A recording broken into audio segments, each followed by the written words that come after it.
Assalamu alaikum 10th class. I am your mathematics lecturer Ira Mushtaq from the platform of Punjab Group High School Jadawala. Students, hope you are fine and well. Today 19th June 2020 we are going to discuss exercise 2.8 question number 1 to 5 in this lecture.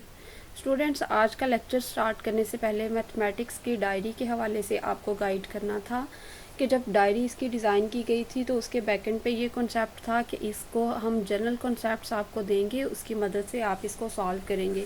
लेकिन चूँकि बेटे इन दिनों आप classroom में मौजूद नहीं हैं, फिर अगर आपको कुछ कन्फ्यूजन या इस तरह का कोई प्रॉब्लम बन रहा है जिन क्वेश्चंस को आप सॉल्व नहीं कर पा रहे, तो आपको कहीं किसी एक्स्ट्रा जो है वो किसी दूसरे से हेल्प ना लेनी पड़े, इसलिए ये डिसाइड किया गया है कि आपको सारे के सारे क्वेश्चंस डिटेल में खुद करवाए जाएंगे। इसलिए आपकी डायरी में थोड़ा चेंज आएगा। इसमें जो है वो डेली बेसिस पे उतना काम होगा जितना डेली आपको जो है वो मैं करवा दूंगी। फिर आपने उसकी रिटर्न प्रैक्टिस करनी है रफ नोटबुक पे और नीट नोटबुक पे। तो ये आपके जो है वो फ़ायदे के लिए है, आपके स्टडी लॉस को कम से कम करने के लिए है। तो अब बेटे आपने भी जो है वो जितना काम करवाया जाए डेली बेसिस पे उसकी रिटर्न प्रैक्टिस करनी है, रफ नोटबुक पे और नीट नोटबुक भी मेंटेन करनी है।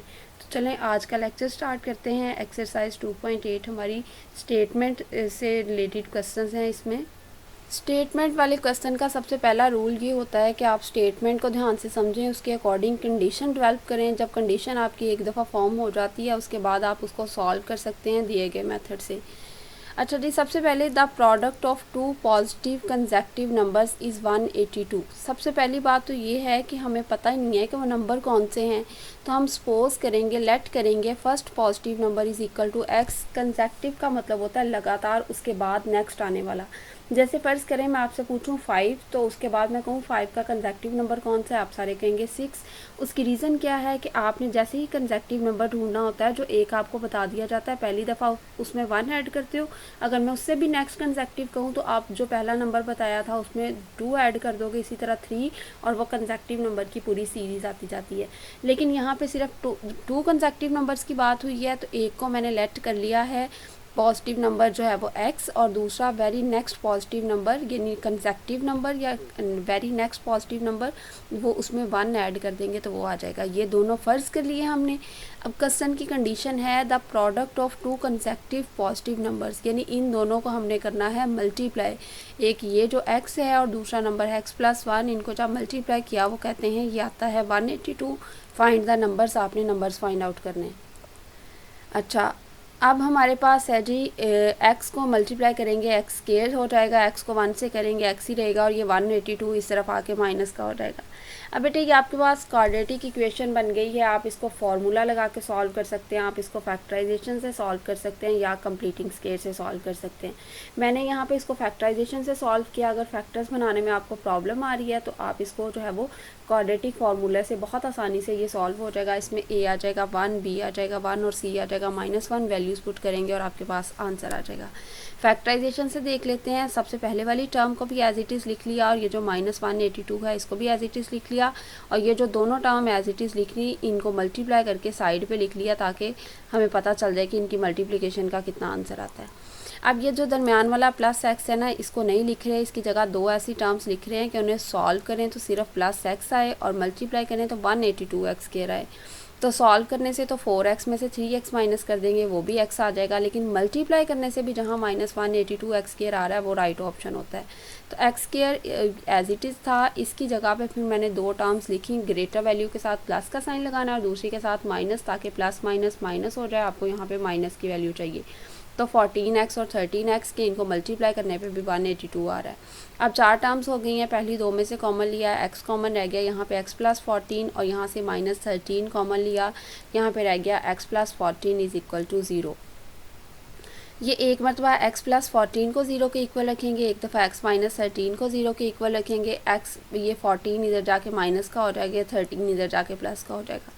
अच्छा, दो वैल्यूज़ आई हमारे पास, जो इसका आंसर है ना वेरिएबल ऐड किया है, लेकिन हमने यहाँ पे क्वेश्चन की स्टेटमेंट में पढ़ा था पॉजिटिव का वर्ड।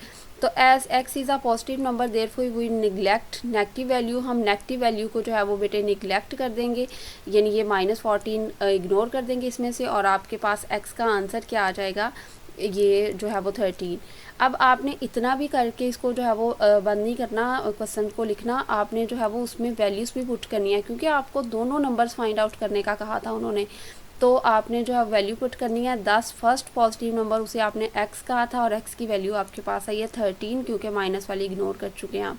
फिर दूसरा नंबर कैसे ढूंढना है बेटे, आपने दूसरा नंबर आपने ढूंढना है, इसमें से x+1 कर देना है आपने। तो x+1 जब बेटे आपके पास हो जाएगा तो ये x की जगह पे 13 लगाएंगे। दोनों दफ़ा मैंने कहा सिर्फ 13 ही यूज़ करना है पॉजिटिव वाला, और +1 तो ये टोटल हो जाएगा 14। यहाँ तक आपका जो है वो ये क्वेश्चन कंप्लीट हो जाएगा कि पहला पॉजिटिव नंबर 13 है और दूसरा पॉजिटिव नंबर 14 है, जिनको मल्टीप्लाई करके आंसर आता है 182। सोल्यूशन सेट लिखने की ज़रूरत नहीं है, क्योंकि इसमें आपने नंबर्स ही बताने थे, इक्वेशंस नहीं है इसमें, वो तो हमने खुद बनाई थी इक्वेशन। नेक्स्ट बेटी क्वेश्चन है हमारे पास, the sum of squares of 3 positive consecutive numbers. Again consecutive numbers बनाने हैं, तो सबसे पहले तो हम इनको फ़र्ज़ करते हैं लेट। सबसे पहला x है, अगर अगला कंसेक्टिव बनाना है, मैंने आपको बताया था 5 से अगला आप 6 बोलते हैं तो उसमें सिर्फ 1 ही ऐड करते हैं। फिर उससे अगला भी कंसेक्टिव बताना होता है तो 5 में आपको 2 ऐड करना पड़ता है, 7 बनता है। तो पहला x, अगला x+1 एंड x+2, ये 3 कंसेक्टिव पॉजिटिव नंबर्स हो गए। कंसेक्टिव वर्ड का मतलब लगातार, उसके फ़ौरन बाद में आने वाला। अब कंडीशन पढ़ते हैं, according to given condition sum of squares of 3 positive numbers के। सबसे पहले तो 3 पॉजिटिव नंबर्स के स्केयर लें, एक इसका स्केयर आ जाएगा, x+1 का स्केयर, x+2 का स्केयर। उसके बाद वो कहते हैं तीनों स्केयर्स का सम ले लें, यानी इनको जमा कर दें, तो वो आंसर आता है 77 इनकी कंडीशन के अकॉर्डिंग। अब हमने जो है वो ये कंडीशन लिख ली। अब इसको जो है वो इसमें देखते हैं, जहाँ जहाँ पे फार्मूला अप्लाई हो रहा है, एक्स स्केयर तो एज इट इज़ आ जाएगा। यहाँ फार्मूला लगेगा first term square second term square +2, उसको मल्टीप्लाई करते हैं फर्स्ट और सेकंड टर्म से, तो ये हो जाएगा एक्स स्केयर 1 ही रहता है, और ये वाला हो जाएगा 2x। नेक्स्ट देखते हैं, यहाँ पे भी जो है वो प्लस वाला होल स्केयर मौजूद है, तो first term square second term square +2, और उसे बेटे मल्टीप्लाई करते हैं हम फर्स्ट और सेकंड टर्म से। तो फर्स्ट टर्म है हमारे पास x स्केयर, सेकंड टर्म है 2 स्केयर, जो कि हो जाएगा 4, और यहाँ पे 2ab वाला पार्ट, यानी 2 को a से और b से मल्टीप्लाई किया तो 2 2s are 4x यहाँ पे हो गया।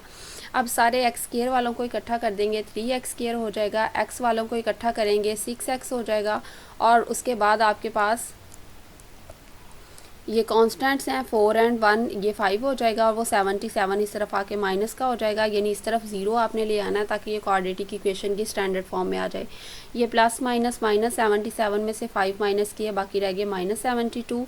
अब ये सारे अगर 3 पे डिवाइड हो सकते हैं तो आप इसमें से कॉमन ले लें, क्योंकि कॉमन लेने के बाद जितना सिंप्लीफाइड आपके पास इक्वेशन रह जाएगी उसको सॉल्व करना ज़्यादा आसान होता है। 3 कॉमन ले लिया, यहाँ पे रह गया x स्क्वायर प्लस 2x, क्योंकि 3 2s are 6 होता है और 3 24s are 72 होता है। ये 3 जो है वो, चूँकि ये 2 फैक्टर्स हैं, इसके 3 को 0 के इक्वल रखना है, वो ऐसे ही ख़त्म हो जाएगा, बाकी रह जाएगा x square plus 2x minus 24। Factors बनाएंगे, x square as it is आएगा, -24 एज इट इज़ आएगा, प्लस 2x बेटे नहीं लिखेंगे, इसकी जगह 2 ऐसे टर्म्स लिखेंगे कि उन्हें प्लस माइनस करें तो 2x आए, और मल्टीप्लाई करें तो ये जो साइड वालों का मल्टीप्लिकेशन का आंसर आ रहा है, यानी -24 एक्स स्क्वायर आना चाहिए। पहले 2 में से कॉमन लिया, हमारे पास x आ गया, वो फिर टर्म्स हमारे पास डिसाइड होगी 6x minus 4x greater value के साथ ये वाला साइन, और दूसरी आपको माइनस की चाहिए इसलिए इसका अपोजिट साइन लगाया। x कॉमन आ गया, यहाँ पे रह गया x+6, यहाँ से -4 कॉमन लिया, -4 कॉमन लेने की वजह से यहाँ पे x+6, एक दफ़ा x+6 को 0 के इक्वल रखेंगे और एक दफ़ा x-4 को 0 के इक्वल रखेंगे। x की वैल्यू यहाँ पे आ गई -6 और यहाँ पे आ गई 4। अब चूंकि उन्होंने कहा था वो पॉजिटिव कंसेक्टिव नंबर्स हैं, -6 को इग्नोर करके ये जो 4 वाली वैल्यू है उसको इन तीनों में पुट करना है। वैल्यू ज़रूर बेटे लास्ट पे पुट करनी है, अदरवाइज़ आपके पास जो है वो नंबर्स नहीं आएंगे और आपका क्वेश्चन इनकम्प्लीट रहेगा। तो आप 4 वाली वैल्यू को इन तीनों में पुट करने हैं। As x is a positive number, therefore we neglect the negative value and we take positive value of x, यानी x is equal to 4। तो फर्स्ट नंबर हमने लेट किया था x, तो वो 4 ही रहेगा। फिर सेकंड नंबर बेटे हमने लेट किया था, यानी उसका कंसेक्टिव, तो वो आ जाएगा हमारे पास x+1 कंसेक्टिव नंबर है, तो एक उसमें ऐड किया था जो स्टार्ट पे हमने लेट किया था, तो x की वैल्यू यहाँ पे 4 है, 4 + 1 5, ये सेकंड नंबर आ गया और पॉजिटिव आ रहे हैं सारे के सारे नंबर्स। और उसके बाद थर्ड नंबर आपके पास आ गया जी x+2 आपने लेट किया था, तो x वही 4 है, इसमें 2 ऐड किया तो ये 6 आ गया। उसके बाद अब देखें, अगर आप इसकी चेकिंग करना चाहते हैं तो उन्होंने कहा था इन सारे नंबर्स का स्क्वायर लें और उनको जमा कर दें, तो वो 77 आता है। तो आप करके देख लें इनका स्क्वायर, अगर 77 आता है तो आपको समझ आ जाती है कि